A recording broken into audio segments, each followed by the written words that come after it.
I agreed to pretend to be someone's husband at a funeral, and now I can't figure out how to tell her we're not actually married. Or maybe we are. I'm still not entirely sure what happened at that lawyer's office 3 weeks ago. My name is Ben, and this whole thing started on a Tuesday morning when I was getting coffee at the shop near my apartment. I'd been going there for maybe 2 years. Same order every time. Large black coffee, sometimes a muffin if they had blueberry. There was a woman ahead of me in line. I'd seen her before. She came in most mornings around the same time I did. We'd never spoken. Just the occasional nod of acknowledgement. 2 regulars who happened to keep the same schedule. That Tuesday she turned around while waiting for her drink and looked directly at me. Her eyes were red. Like she'd been crying. Or hadn't slept. Maybe both. She said, "I need your help. Please. It's important." I looked behind me thinking she was talking to someone else, but there was nobody there. Just me holding my wallet trying to figure out what was happening. She said, "I know this sounds insane, but my grandmother died last week and her funeral is tomorrow, and my entire family thinks I'm married, but I'm not, and I need someone to pretend to be my husband for one day. Just one day. I'll pay you. Whatever you want." I should have said no immediately.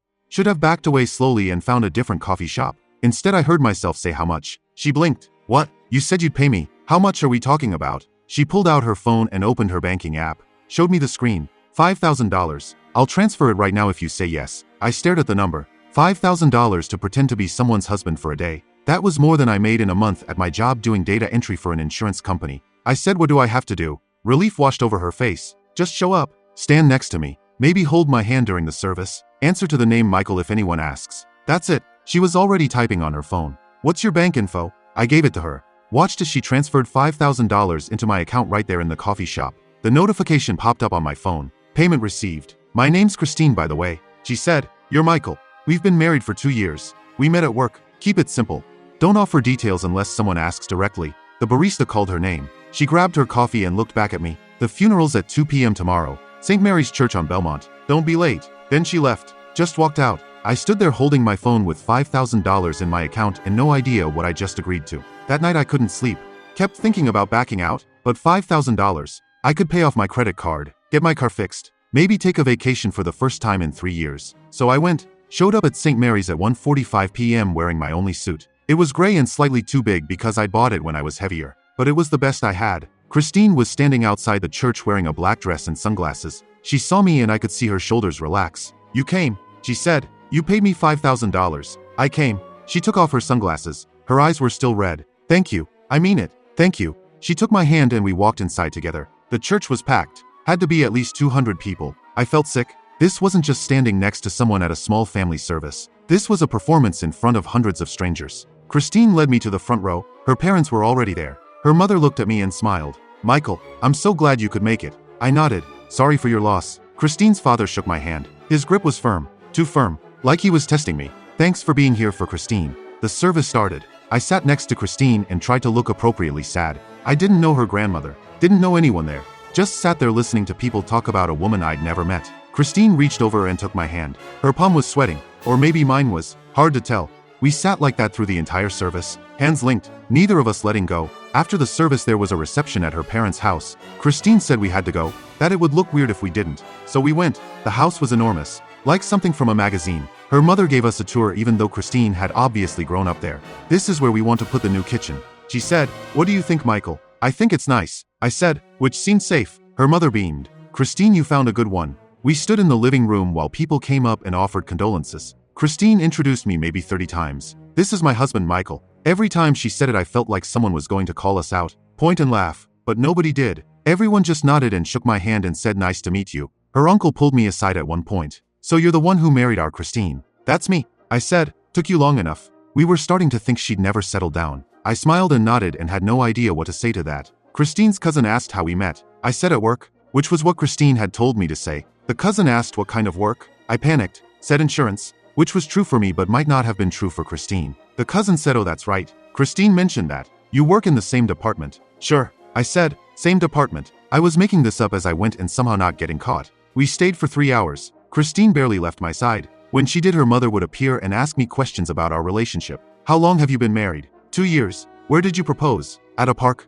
"Which park?" I made one up. Her mother smiled at every answer like I was passing some kind of test I didn't know I was taking. Finally, Christine said we should go, that it had been a long day. Her mother hugged us both goodbye. "Take care of each other," she said. We walked to my car in silence. I'd parked 2 blocks away. When we got there, Christine just stood on the sidewalk. "Thank you," she said, "for today, for all of it. You were perfect." I was terrible. I said, I made up a park that probably doesn't exist. My mom loved you. That's what matters. She looked like she might cry again. I asked if she was okay. She said no, but she would be. I drove her back to the church where her car was parked. The whole drive was quiet. When I pulled up next to her car, she didn't get out right away. She said, can I ask you something? Sure. Why did you say yes to helping me? You don't know me. I thought about it. $5,000. I said. She laughed. It sounded sad. Right. Of course. Also, I said, you looked like you really needed help. And I don't know. I guess I'm not good at saying no when people ask me for things. She looked at me for a long moment. Thank you, Ben. I'd never told her my real name. She saw my confusion. Your coffee cup,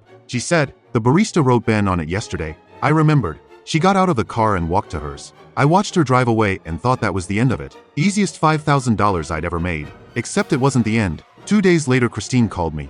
I didn't recognize the number but answered anyway. She said, we have a problem. What kind of problem? My grandmother's lawyer called. There's a reading of the will next week and he specifically requested that I bring my husband. Her voice was shaking. My family is going to be there. If I show up without you, they're going to know I lied. I said I thought this was a one-day thing. It was supposed to be, but now there's this will thing and I don't know what to do. Can't you just tell them the truth? She was quiet for a long time. Then she said my grandmother left me money. A lot of money, but only if I'm married. It was one of her conditions. She thought I was irresponsible and needed someone stable in my life. How much money? $2 million.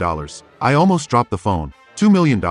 If they find out I'm not actually married, I lose everything. Please, I need you to come to this one meeting. One more time. Then we're done. I promise. How much are you paying me this time? Another $5,000. She said immediately. 10 if you really sell it. I should have said no. Should have told her this was getting out of hand. But $10,000, that was more than 3 months' salary. I said, when is it? Next Thursday, 10 a.m. downtown. The lawyer's office. I'll be there. Thursday morning I put on the same gray suit and drove downtown. Christine was waiting outside the building. She looked nervous. Ready? She asked. No. I said, but let's do this anyway. The lawyer's office was on the 15th floor. Wood paneling everywhere. Expensive-looking furniture. Christine's entire family was already there. Her parents, her uncle, her cousin, a few other people I didn't recognize. Everyone greeted me like I was actually part of the family. Michael, good to see you again. How have you been, Michael? I shook hands and smiled and tried not to look terrified. The lawyer was an older man with gray hair and reading glasses. He invited us all to sit. Then he started reading the will. Christine's grandmother had left specific amounts to different people. Her parents got the house. Her uncle got some stocks. Her cousin got jewelry. Then the lawyer got to Christine's part. To my granddaughter Christine, I leave $2 million on the condition that she is married to a good man who will take care of her. If she is not married at the time of my death, this money will instead go to charity. Everyone looked at Christine and me. Her mother was smiling. Her father looked proud. The lawyer continued. Additionally, I require proof of marriage in the form of a valid marriage certificate filed with the state. This must be provided within 30 days of this reading. Christine's face went white. I felt my stomach drop. A marriage certificate. We didn't have a marriage certificate because we weren't actually married.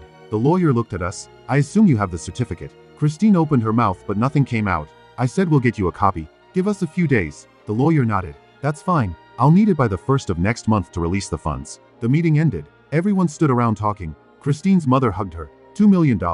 She said, your grandmother really wanted to take care of you. Christine just nodded. She looked like she might be sick. Her father pulled me aside again. I know this money comes with conditions, but between you and me, I think Christine won the lottery when she found you. I tried to smile. Thanks. We left as soon as we could. Got in my car and just sat there. Christine said, we're screwed. I know. I can't get a marriage certificate because we're not married. If I tell them the truth, I lose everything. She put her head in her hands. What was I thinking? This was such a stupid idea. We could actually get married. I said. She looked up. What? I mean temporarily. We get married for real. Get the certificate. Give it to the lawyer. Get the money. Then get divorced. Split it 50-50. She stared at me. You're insane. Maybe. But it would work. We'd be committing fraud. We're already committing fraud. This just makes it legal fraud. She laughed. It sounded slightly hysterical. This is the worst plan I've ever heard. Do you have a better one? She thought about it. No. So, she took a deep breath. Okay, let's do it. Let's get married. We went to City Hall the next day. Filled out paperwork. Paid a fee. A clerk married us in a room that smelled like old carpet.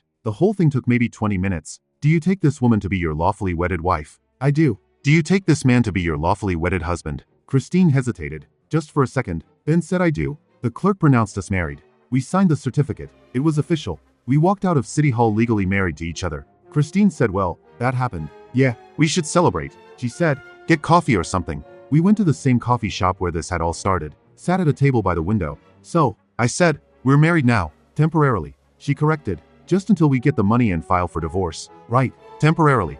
We sat there drinking coffee in silence. It felt strange. Being married to someone I barely knew. Christine said I should probably know more about you if we're going to be married. I guess so. So tell me about yourself. The real you, not the fake Michael version. I told her I was 32, worked in insurance doing data entry, lived alone in a studio apartment with a cat named Chairman because he was orange and seemed important, hadn't been in a serious relationship in 4 years. She told me she was 29, worked as a freelance photographer, lived in a one-bedroom with too many plants. Her last relationship had ended badly 8 months ago. We talked for 2 hours, about our families and our jobs and our lives. It was the first real conversation we'd had. When we finally left, she said, "This is weird, but I actually had fun today." Me too. I said, "We should probably exchange numbers." She said, "Since we're married and all." Good point.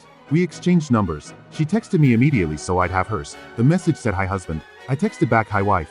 Over the next few weeks we had to see each other regularly. Her mother kept inviting us to dinner. Her father wanted to take us out for drinks to celebrate our upcoming windfall. We had to show up together and act like a married couple, which meant spending a lot of time together. Christine would come to my apartment and we'd prep before family dinners, go over our story, make sure we had our facts straight, but we'd also just talk about work and life and random things. She told me about her photography, showed me her portfolio. I told her about my attempts to learn guitar that had failed spectacularly. We started texting each other outside of the fake marriage stuff. She'd send me photos of interesting things she saw during the day. I'd send her terrible jokes I found online. One night she showed up at my apartment at 11 p.m. without warning. Said she'd had a fight with a client and needed to vent. We sat on my couch for 3 hours while she talked. Chairman sat on her lap the entire time purring. She's a good listener. I said, "Chairman's a he." I corrected. "Oh." She looked down at the cat. "Sorry, Chairman. Didn't mean to misgender you." I laughed. "He doesn't care." After that she started coming over more. Sometimes with a reason. Sometimes just because. We'd watch movies or order takeout or sit in comfortable silence. Her mother called one day and asked if we wanted to come over for Sunday dinner. Christine put the phone on speaker. "I'd love to, Mom, but I have to check with Ben first." Her mother paused. "Who's Ben?" Christine's face went white. She'd said my real name without thinking. I jumped in. "That's me. My middle name is Benjamin. Some people call me that instead of Michael." Christine's mother seemed to accept this. "Oh, I didn't know that." After we hung up, Christine said I almost blew it. "I'm sorry. It's fine. We covered." But she kept calling me Ben after that. Even when we were alone. Said Michael felt wrong. That I was Ben to her. The 30-day deadline was approaching. We gave the marriage certificate to the lawyer. He reviewed it and said everything looked in order. The money would be transferred to Christine's account within a week. "We're really going to pull this off," she said. "Looks like it." We were having dinner at her apartment. She actually cooked, made pasta from scratch. It was good. "So," she said, "once the money comes through we file for divorce and go our separate ways." Yeah, that was the plan. She pushed food around her plate. "Seems weird now, after everything." "I know what you mean. Like we got married for fake reasons but now it feels less fake." I set down my fork. "Christine, Ben, are we really going to get divorced?" She looked at me. Her eyes were the same as that first day in the coffee shop. Red and tired and vulnerable. "I don't know," she said. "Are we? I think we should try actually being married. For real this time." She smiled. "I was hoping you'd say that." We didn't tell her family right away. Kept up the act of being the couple who'd been married for 2 years. But between ourselves things shifted. We went on actual dates. To restaurants and movies and museums. We held hands not because people were watching but because we wanted to. Christine started staying over at my apartment more nights than not. Her plans slowly migrated to my place. Chairman decided she was his person now and would ignore me in favor of sleeping on her lap. 3 months after the money came through, Christine's mom asked when we were going to have kids. Christine nearly choked on her water. "Mom, we've barely been married 2 years. Her mother smiled. "I know, but you're not getting any younger, and I want grandchildren." After dinner I asked Christine if she ever wanted kids. She said maybe someday, with the right person. Then she looked at me. "What about you?" "Maybe, with the right person." We were sitting on her couch. Our couch now technically since I'd moved in 2 weeks ago. "Ben, yeah, I think you might be the right person." I kissed her. First time I'd kissed her since the clerk had told us we could kiss at City Hall. This time it felt different. Real. We told her family the truth 6 months after we got married. Sat them down at Sunday dinner and explained everything. How we'd met at a coffee shop. How Christine had paid me to pretend to be her husband. How we'd actually gotten married for the inheritance. How it had become real. Her mother was quiet for a long time. Then she said, "So you lied to us?" "Yes." Christine said, "I'm sorry." Her father looked at me. "And you went along with it?" "I did. For money at first. But then." "Then what?" Her mother asked. "Then I fell in love with your daughter." I said. Her mother's expression softened. "You love her?" "I do. I really do." Christine took my hand. "And I love him. I know we started this wrong, but what we have now is real. I promise." Her father studied us both. "Do you even know each other? Really know each other?" Christine said we've been living together for 3 months. We know each other's worst habits. He leaves wet towels on the bathroom floor and I reorganize his kitchen without asking, and we fight about stupid things and make up, and it's messy and real, and I can't imagine my life without him. Her mother reached across the table and took both our hands. "Then I'm happy for you. Even if the beginning was unconventional. Her father nodded slowly. Just don't lie to us again. We won't. I promised. A year after we got married, we had a real wedding. Not a 20-minute ceremony at City Hall. An actual wedding with family and friends. Christine wore a dress she'd picked out herself. I wore a new suit that actually fit. Chairman was the ring bearer, which was a disaster but adorable. During the vows I said, Christine, when I agreed to pretend to be your husband, I thought I was just doing someone a favor. I had no idea that favor would turn into the best thing that ever happened to me. She was crying. I kept going. You grabbed me at a coffee shop and asked me to lie to your family, and I said yes because I needed money. But I stayed because somewhere between pretending and reality I fell in love with you. And I want to spend the rest of my life being your actual husband, not the fake version. The real one who knows you hate mornings and love plants and can't cook anything except pasta. The one who gets to see you when you're messy and real and perfect. Christine's vows were simpler. Then I married you in a government office for $2 million. Today I'm marrying you again for free because I love you and because you're the best mistake I ever made. Everyone laughed and cried at the same time. We honeymooned in Italy for 2 weeks. Spent our days exploring cities and our nights talking about everything and nothing. On our last night in Rome, Christine said thank you. For what? For saying yes that day at the coffee shop.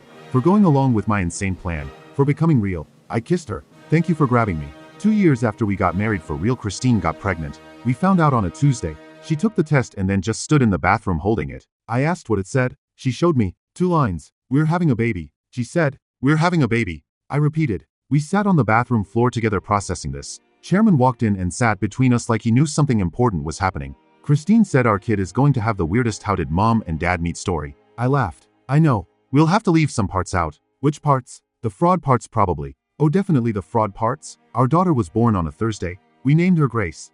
Not after anyone. Just because we liked it. Christine's mother was the first person to hold her after us. She looked at Grace and said she's perfect. Then she looked at us. You two did good. When Grace was 3, she asked how we met. Christine and I looked at each other. At a coffee shop. I said, did Daddy spill coffee on you? Grace asked. No. Christine said, Mommy asked Daddy for help with something and he said yes. What kind of help? Christine smiled. The kind that led to you.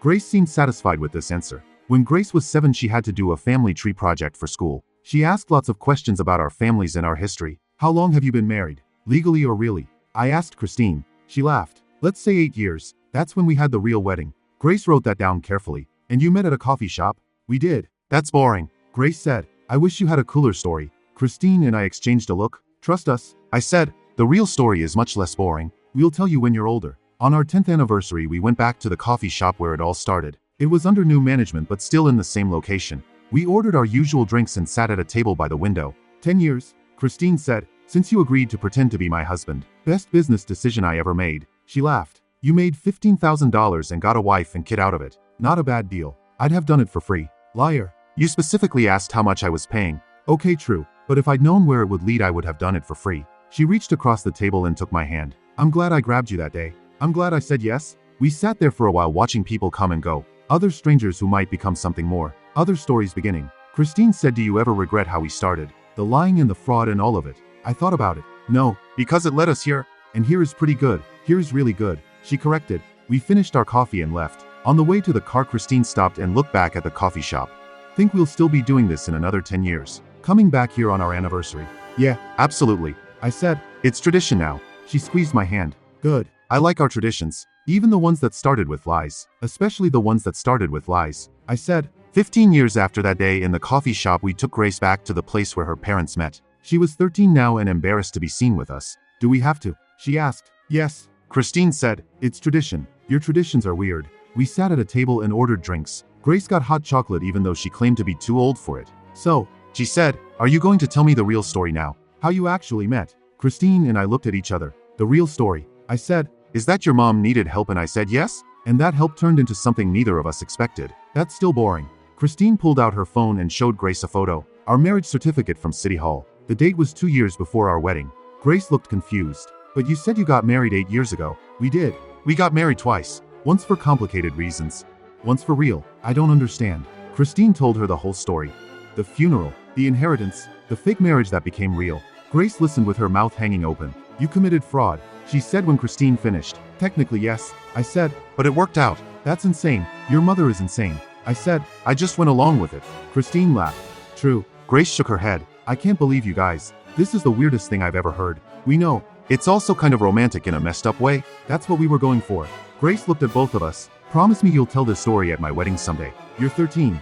Christine said, let's not talk about your wedding yet. But promise, we promise, I said. 20 years after that day at the coffee shop, Christine and I went back one more time. Just the two of us. Grace was in college living her own life. We sat in our usual spot and ordered our usual drinks. 20 years, Christine said. 2 decades since I grabbed a stranger and asked him to lie to my family. Best grab of your life. No question. We sat in comfortable silence. The kind that only comes after years together. After building a life from nothing. Yeah, thank you for saying yes. I kissed her hand. Thank you for asking. We finished our drinks and left the coffee shop one last time. As we walked to the car, Christine looked back at the building. You know what's funny? She said. What? I still owe you $10,000 for the will reading. I never paid you. I laughed. I'll add it to your tab. She took my hand. I think the $2 million we split was payment enough. That was your grandmother's money, which I shared with you. 50-50 like we agreed. We got in the car and drove home. To the house we'd bought with the inheritance money. The house where we'd raised Grace. The house filled with Christine's plants and my books and Chairman's successor, Chairman II.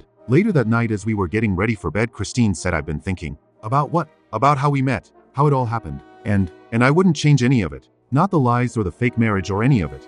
Because it gave us this. I pulled her close. Me neither. We fell asleep in the same bed we'd shared for 15 years. In the house we built with fraud money. With the life we'd constructed from lies that became truth. And somewhere in the city there was probably another stranger grabbing another stranger asking for help. Another impossible request. Another person saying yes when they should say no. Another story beginning the way ours did. With desperation and hope and a willingness to take a chance on something that made absolutely no sense. I pretended to be someone's husband at a funeral. And now 20 years later I still am her husband. Still saying yes. Still grateful she asked. Still living the life we built from that one moment when a stranger needed help and I was foolish enough to give it.